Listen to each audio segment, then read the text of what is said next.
Let's bring in a man named George Rowe now. So he is a pastor at Tumbler Ridge Baptist Church. Pastor, what a terrible night for you. I'm so sorry you've been through this. I know you were at the rec center where some of the family members are gathering. And without violating anyone's privacy or dignity, can you give us a sense of that place and those people tonight? Wow, it's kind of a difficult question to answer, but when I walked into the rec center, it was so surreal. I'm questioning, like, is this really happening? My wife and I have lived here for 35 wonderful years, and of course, have never experienced anything close to this. And to walk in there today and to greet and meet some family members, it was very, very emotional, very, very difficult. And the uncertainty of not knowing, because the emergency people have got to follow proper protocol and procedure, et cetera, et cetera. And so to see moms and dads just waiting to see whether their child survived or not is a very agonizing moment.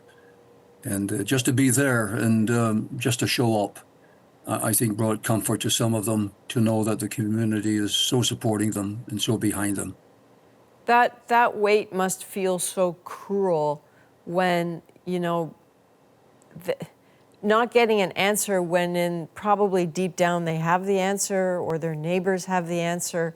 How do you possibly talk with people in that moment? I can't imagine how you calm someone down, or do you just listen? You listen and you speak with a lot of care and caution.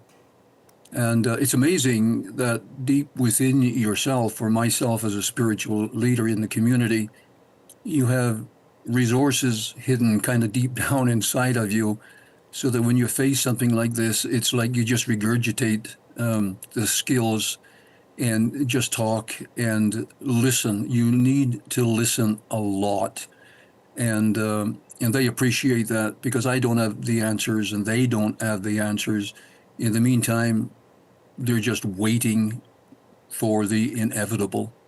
I mean, it's been a number of hours since this tragedy, and their children have not been returned to them. So obviously they're thinking the worst of the worst. And you empathize and you sympathize, you pray with them, and just hope and pray that time to a point will heal and will bring some answers for sure.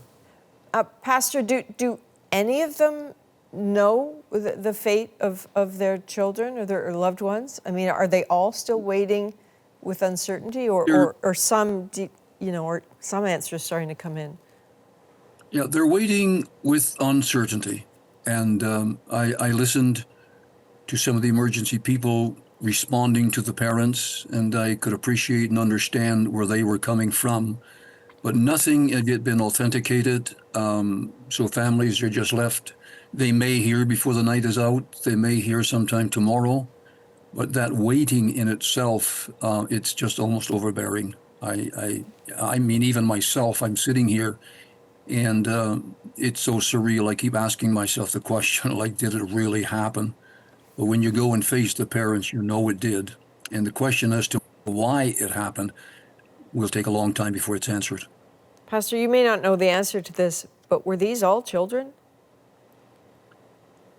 To my knowledge, they were all children. That's at the school scene. From the others, the second site, I'm not sure.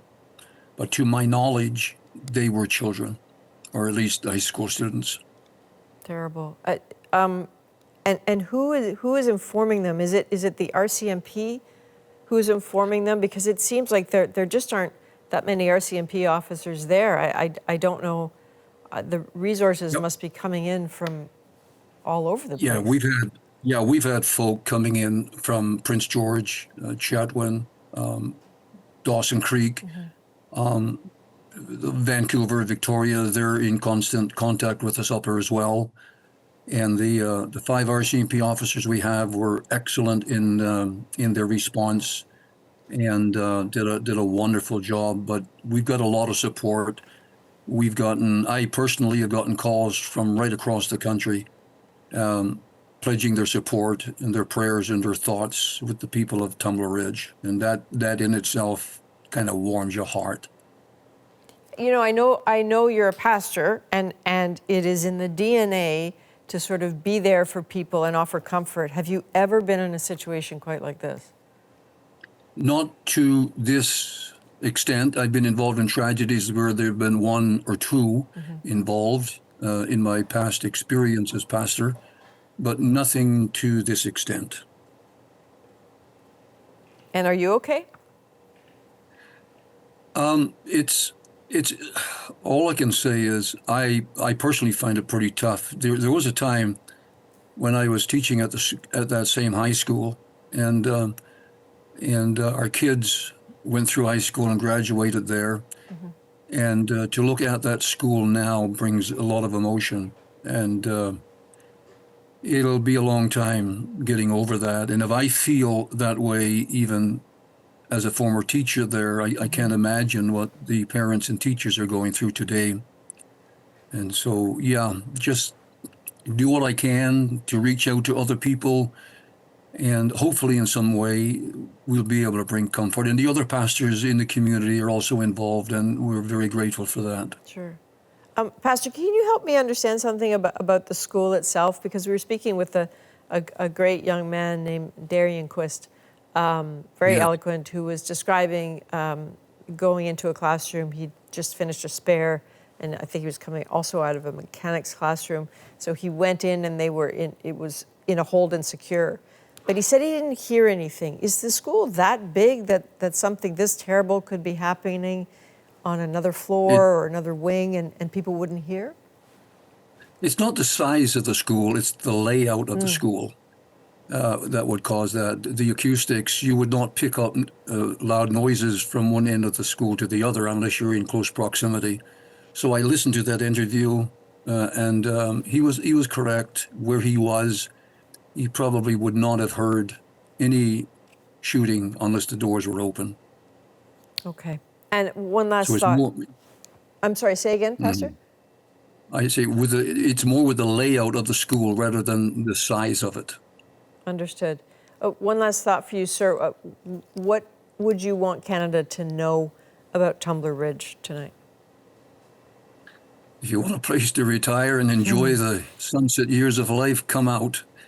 It's a beautiful, closely knit community. And like I said, my wife and I came here 35 years ago and fell in love with it.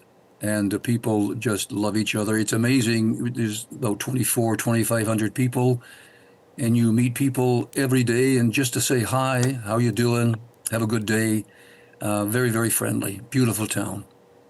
Well, sir, not that it will make a whit of difference to people who in their worst moment, but if you're speaking with them, please let them know how much the country is worried about them. And Absolutely. people coast to coast to coast are sending them their best and wondering what they can do to help. I really appreciate that, and wherever I can, that message will be passed forward. Thank you, sir. That is George Rowe, the pastor at Tumbler Ridge Baptist Church. So, Ian, going back to you, what a tough situation that is, to be the one to have to be in the room with parents who are still waiting to find out what the truth is. And if the pastor is correct, at the school, it was all children.